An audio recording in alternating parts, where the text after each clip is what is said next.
Coming up on this Monday edition of Daybreak, Seoul and Washington's $867 million defense cost-sharing deal, praised by both governments, is likely to face a tough political battle to get approval from Korea's National Assembly.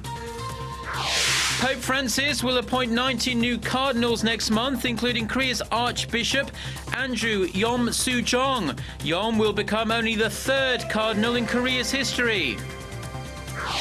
Plus, Israelis pay their respects to former Prime Minister Ariel Sharon, who died on Saturday. Palestinians who consider Sharon a war criminal express no sorrow for his death. Daybreak begins now.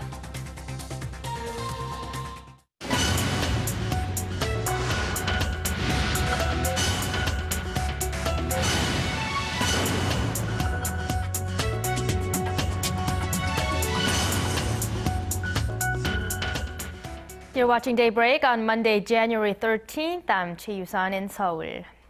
Wrapping up months of negotiations, Korea and United States have finally agreed to a new cost-sharing agreement for the stationing of U.S. troops here in Korea. Our Shin Se-min reports. South Korea says it'll pay $866 million to the United States this year to keep American troops on the Korean peninsula. The Foreign Ministry says the allies struck a deal Saturday to share the cost of stationing 28,500 U.S. troops in the south. The outcome ensures a stable condition for U.S. troops stationed in Korea and is a fair sum to be paid by the Korean government. We reached what we think is a figure that is acceptable to the National Assembly and the people. The two sides settled for a 5.8% increase, which is up $47 million from last year's special measures agreement. The increased rate has worried some who say defense costs may exceed $940 million by 2017. Under the deal effective through 2018, the annual rate of increase in Seoul's share will be tallied with the application of the Consumer Price Index, but will not exceed more than 4%. Washington has also agreed to enhance transparency in how it uses Seoul's money. It'll send reports to Korean government detailing where the money is being sent. The new contract will also improve the welfare and well-being of Koreans working for the U.S. military in Korea. The deal comes as Washington seeks to bolster its military presence in Northeast Asia. Seoul's foreign ministry says the new deal was a good deal for the country as Washington had been pushing for over $940 million. However, the main opposition Democratic Party is not impressed.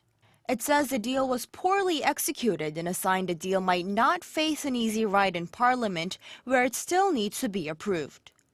Shin Se-min, Arirang News. The United States has cut back on its ballistic submarine patrols over the years, but well over half are still positioned in the Pacific Ocean, which includes the waters near the Korean peninsula. In their latest report on Washington's nuclear power, experts Hans Christensen and Robert Norris say 14 submarines with ballistic missile capability are deployed in the Pacific and Atlantic for nuclear deterrence patrols. 4 to 5 of those are on hard alert standby for immediate attack. They say Washington is keenly aware of the possibility of nuclear war with countries like North Korea and China. Amid the backdrop of tension and uncertainty on the Korean peninsula, South Korea's military has been placing extra emphasis on being combat ready to face any threat from North Korea. Our Kim Hyun-bin reports on winter training exercises underway on the outskirts of Korea's Olympic town of Pyeongchang. 지금 남북 관계는 그 어느 때보다 엄중한 상황입니다. 작년에 북한은 3차 핵실험을 감행하고 전쟁 위협을 서슴지 않았습니다. 그리고 최근 장성택 처형 등으로 더욱 예측 불가능하게 되었습니다. It goes without saying that maintaining a staunch defense against possible North Korean provocations is one of the Park Geun-hye administration's key goals this year and the remaining years of her term thereafter. And the president has made it clear that strengthening national security is very high on her agenda. To ensure readiness, the Defense Ministry initiated a winter exercise last week in Pyeongchang-gun, Gangwon-do Province, a place well known for its brutally cold winters, where temperatures regularly plunge below -20 degrees Celsius. Scores of Special Forces cadets are busy training despite the bone-chillingly cold temperatures. It's a clear display of South Korea's military might and readiness to fight off any attack from the north. But it's just another day for South Korea's Special Forces. Whether it's blistering hot or numbingly cold, these men are ready to fight and successfully carry out their missions. To successfully conduct our missions in extreme conditions, we are enhancing our combat capabilities through realistic training. They showed off numerous maneuvers, with cadets skiing down slopes, sniping down potential enemies, while reaching their targets undetected. These types of training exercises are held throughout the nation periodically. They serve two purposes: ensuring complete military readiness to potential threats, and giving the public the peace of mind that the military can keep them safe from an unpredictable northern neighbor. Kim Hyun-bin, Arirang News, Pyeongchang. Korea has demanded Japan clarify media reports that say Tokyo is looking to require middle and high school texts refer to Korea's Dokdo Islets as Japanese territory. Summoning a deputy chief at the Japanese embassy in Seoul Sunday, the Korean Foreign Ministry said that if the reports are true, Tokyo must call off its plans immediately. Accusing Tokyo of instilling a wrong historical perspective into future generations, the ministry says it will not sit back and watch Japan's provocative acts regarding Korean territory. On Saturday, Japanese media reported the government may soon revise guidelines to have school texts claim Korea illegally occupied Dokdo rather, and that there is no territorial dispute over the Senkaku or Diaoyu Islands in the East China Sea, which China claims is theirs. Korea's state-owned firms will be forced to downsize welfare benefits given to their employees as the government pushes to tackle the reckless management of public enterprises. In the government's new guidelines, the so-called progressive retirement annuity system that pays more pension the longer a person works for the company is to be put to an end. The same goes for childcare and college tuition support. The state-run firms will also be banned from giving interest-free mortgages to their employees. Against public backlash concerning public entities mounting debt and lax management, the government has pledged to clamp down on these organizations to see their debts reduced. A powerful doctors' association has warned it is ready to go on general strike in March to protest government policies to introduce for-profit hospitals and telemedicine services. Our Park Ji-won tells us more. The Korean Medical Association, which boasts some 90,000 doctors as its members, says it will go on general strike starting March 3rd unless the government changes plans to establish for-profit hospitals and telemedicine services. However, the Doctors Association is open to dialogue. Depending on the negotiations with the government, the strike could be delayed, according to an emergency planning committee. The Health Ministry has also shown a willingness to start talks with the association. The government respects the Medical Association's decision to defer the general strike and engage in dialogue through a consultative group. The government will enter talks with an open mind. The situation was sparked when the government put ads in newspapers last week promoting the advantages of telemedicine services and for-profit hospitals. The government has been pushing for the establishment of both through a revision of related medical laws as a means to expand the nation's medical industry. The Medical Association is strongly opposed to both, saying they will impair the quality of medical services for citizens. Park Ji-won, Arirang News.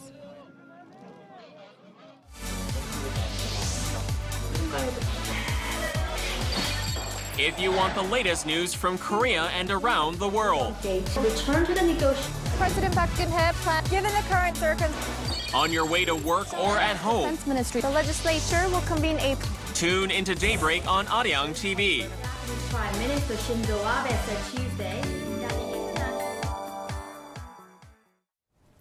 Archbishop Yeom Soo-jung will become the third ever Korean to be appointed as cardinal following Stephen Kim Soo-hwan and Nicholas Chung Jin-seok. Yeom is one of the 19 Pope Francis named to be appointed cardinal on Sunday at St. Peter's Square in the Vatican. The 70-year-old was ordained as priest in 1970 and was appointed as the 14th Catholic Archbishop of Seoul in 2012 by Pope Benedict XVI. He is currently the de facto leader of the Korean Catholic Church. The Archbishop and 18 other churchmen will be officially appointed as cardinals on February 22nd at the Vatican. Israelis are paying their last respects to Ariel Sharon, the former prime minister who died over the weekend after spending 8 years in a coma. Kim Min-ji has the details. Former Israeli Prime Minister Ariel Sharon died at the age of 85 on Saturday after 8 years in a coma caused by a stroke he suffered at the pinnacle of his political power. Thousands of Israelis bid farewell to the former leader on Sunday at Israel's parliament, the Knesset, where Sharon's coffin draped in the blue and white national flag lay in state. Sharon, who was prime minister from 2001 to 2006, was one of Israel's most influential and controversial figures. He was a hero to many Israelis for his leadership, while he earned the name Butcher of Beirut in the Arab world after he led Israel's invasion of Lebanon in 1982. Israel's current Prime Minister Benjamin Netanyahu expressed sorrow over Sharon's death, adding the former leader will live forever in the nation's heart. The people of Israel bow their heads for the departure of Ariel Sharon, the former prime minister. Arik was first and foremost a warrior and a brave commander. The international community also mourned Sharon's death. U.S. President Barack Obama sent his condolences, saying Sharon had dedicated his life to Israel. British Prime Minister David Cameron paid tribute to the brave and controversial decisions Sharon had taken to achieve peace. UN Secretary General Ban Ki-moon said Sharon was a hero to his people and called on Israel to build on the late Prime Minister's legacy. Palestinians, however, expressed their joy over the news of Sharon's death, calling him a criminal. Sharon's funeral will take place on Monday near his residence in southern Israel. World leaders, including U.S. Vice President Joe Biden and former British Prime Minister Tony Blair, will be in attendance. Kim Min-ji, Arirang News. Thailand is bracing for mass anti-government protests on this Monday, which aim to shut down the capital and force Prime Minister Yingluck Shinawatra from office. The army and police have expressed concern there will be an escalation of violence that could potentially lead to a coup attempt. Protesters say they want to shut down Bangkok, end parliamentary rule, and abort February elections, which Shinawatra's ruling party is almost certain to win. Bangkok has swung into lockdown mode to prepare. Police units among the 15,000 officers that will be deployed have been stationed at the main international airport in the city. Hundreds of schools in the capital have canceled classes, and major retailers are stocking up on essential supplies. Korea is facing its coldest temperatures of the winter season, with the mercury plunging to -10 degrees this Monday in some parts of the country. And as millions of households nationwide turn to their thermostats for warmth, demand for electricity has surged to fresh highs, prompting authorities to keep a close eye on the nation's power levels. Our Paul Lee reports. Here at the Korea Power Exchange's main control center, power levels across the country are being closely monitored as a recent cold snap has pushed up the use of electricity. But officials say concerns of a possible power shortage have eased, with the resumption of normal operations at 2 nuclear power plants. Power demand increased by 2.5 million kilowatts due to the sudden cold. Fortunately, there wasn't a problem with reserve power due to the Shin-Gori-1 and Shin-Wolseong-1 nuclear reactors. However, Korea's power demand remains sensitive to sharp declines in temperature. According to the state power distributor, a 1-degree drop in temperatures outside translates to an increase of about 500,000 to 800,000 kilowatts in heating power consumption. And as temperatures dropped to below -10 degrees this week, national power use reached nearly 76 million kilowatts. That marks the highest figure since the government enacted measures last month to stabilize power reserve levels. Compared to last year, the nation's power situation is in better shape despite the sudden jump in demand. Nationwide power usage is forecast to reach a seasonal peak of 80 million kilowatts by the end of this month. But power authorities expect backup power to maintain stable levels even in the event of another nuclear reactor shutdown. Paul Yi, Arirang News. The Winter Olympics Games will take place in the Korean resort town of Pyeongchang in 2018. To ensure the Games run without a hitch, the Korean government recently announced plans to invest over $3 billion to transform Pyeongchang into a global mecca for winter sports. Kwon So-ah has the details. The Korean government has big plans for the Olympic host city of Pyeongchang in Gangwon-do province. The local commission in charge of supporting the 2018 Winter Games held a meeting this past Friday where they unveiled a comprehensive plan to invest $3.1 billion into the city and its surrounding areas over the next 2 decades. At the meeting, Prime Minister Chung Hong-won stressed the importance of preventing any waste in resources after the international event wraps up. This plan for a special Olympic district will play a role in hosting a successful competition and also act as a comprehensive blueprint to link regional development after the Games.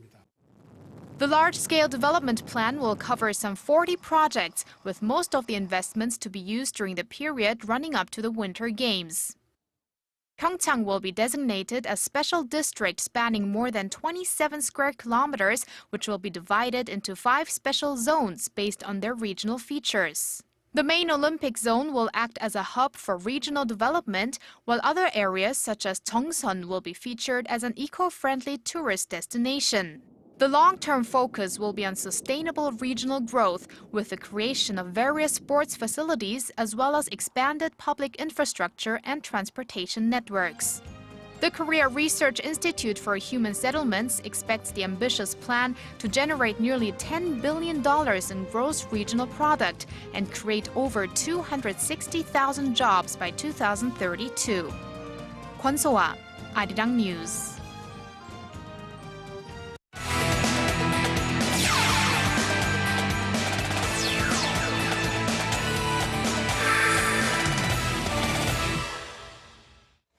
And a good Monday morning to you all as we kick things off with the recent press conference with the legendary head coach Gus Hiddink. Now, after getting a surgery on his knee, the 67-year-old spoke in front of the press with Lee Young-pyo as his interpreter.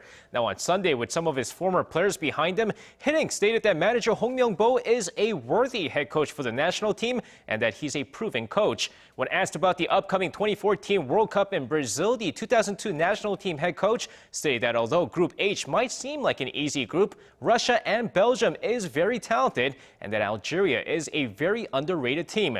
Now, he added that the current team should play very aggressively on the offense during the upcoming World Cup. Well, if you thought the recent success of South Korea's bobsleigh team was a fluke, think again. This time, the Koreans won gold in the four-person bobsleigh event. With the 7th round of the America Cup taking place in Lake Placid, U.S., the team of Won Yun-jong, Seo Kyung-jin, Jung Jung-min, and Seo Young-woo finished with a combined time of 1 minute 53.52 seconds to win Korea's first ever 4-person bobsleigh gold. With the gold medal finish, Korea will earn a ticket to the upcoming Sochi Winter Olympics. And taking a look at some Sunday's KBL action, the KT Sonic Boom cruised past Wonju Dongbu Promi with the final set score of 81-67. Meanwhile, let's take a look at the other games that took place, starting off with the Seoul SK Knights taking on Anyang KGC. Now, first quarter of the game led by Oh Se-gun, 6 points in the quarter. KGC takes a slim 21-19 lead before outscoring them 23-20 in the second quarter, take a 44-39 lead going into halftime. Meanwhile, in the second half of the game, SK tried to rally back in this game, and in the fourth quarter, Aaron Haynes lights it up for the SK Knights, but the rally is cut short as KGC hangs on to take this game 83-79. And moving on, the Incheon Itilan Elephants taking on the Seoul Samsung Thunder's first quarter. Lee Dong-jun puts up 6 points in the quarter as Samsung takes a nice 18-10 lead. But the second quarter, a different story as Ricardo Powell tears it up with 12 points in the quarter as Incheon outscores Samsung 30-14 as they rally back, take a 40-32 lead going into halftime.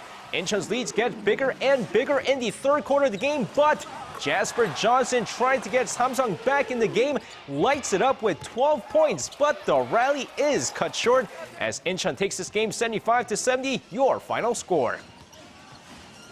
And finishing things off with some Sunday's V-League action, the IBK Altos easily beat the struggling Hyundai Hillstate in straight sets, 3-0 over on the women's side. We won an epic match between the Hyundai Capital Skywalkers and the KEPCO Vicstorm, so let's take a look at the highlights. Now, first set, Hyundai being Hyundai cruised through with the final set score of 25-21 thanks to Liberman Algomez's offense and defense. But all of a sudden, KEPCO answers back with Chung Kwang-in tearing it up on the court, take the next two sets, 25-23 and 25-18. KEPCO one win away from an upset win here, but the Skywalkers hang on to take the fourth set 30-28. And in the fifth set, thanks to Liberman Algomez and his 45 attack points on the day, the Hyundai Capital Skywalkers take the set 15-13 and the match 3-2. And that's going to wrap it up for me. This has been SJ. Have a great rest of the day and see you guys again for your sports needs.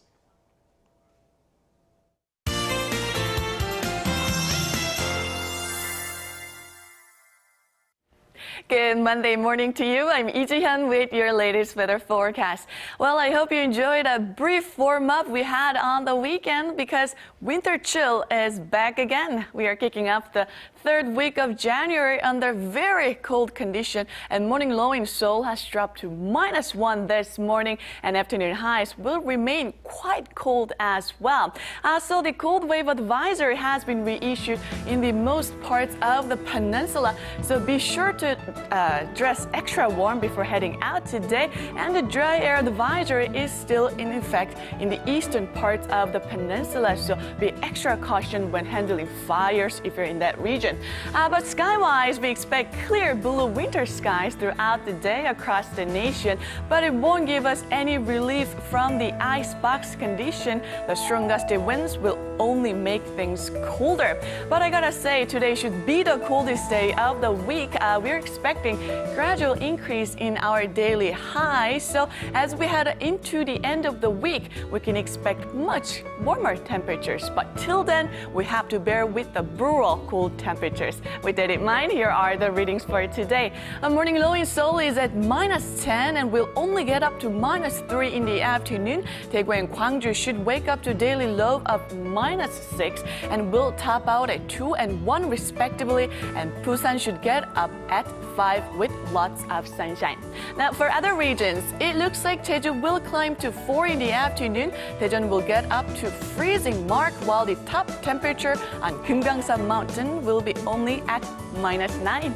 Now that's all for Korea, and here's the global forecast for viewers around the world.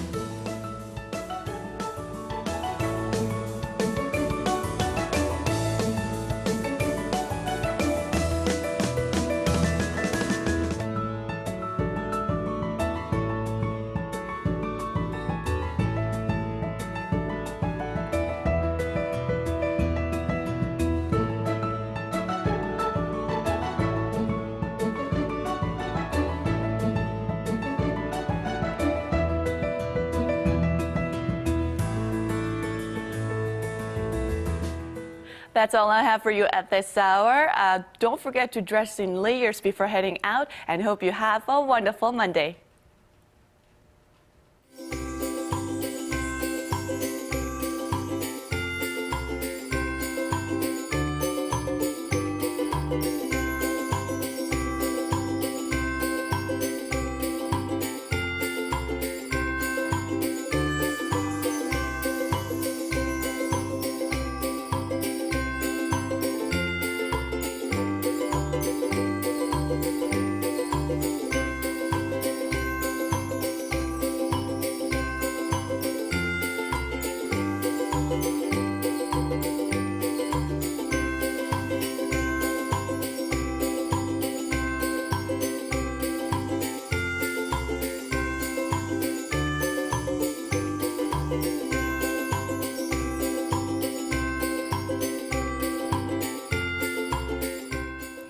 And those are the stories we have for you at this hour. Stay with us throughout the day as we bring you the latest headlines.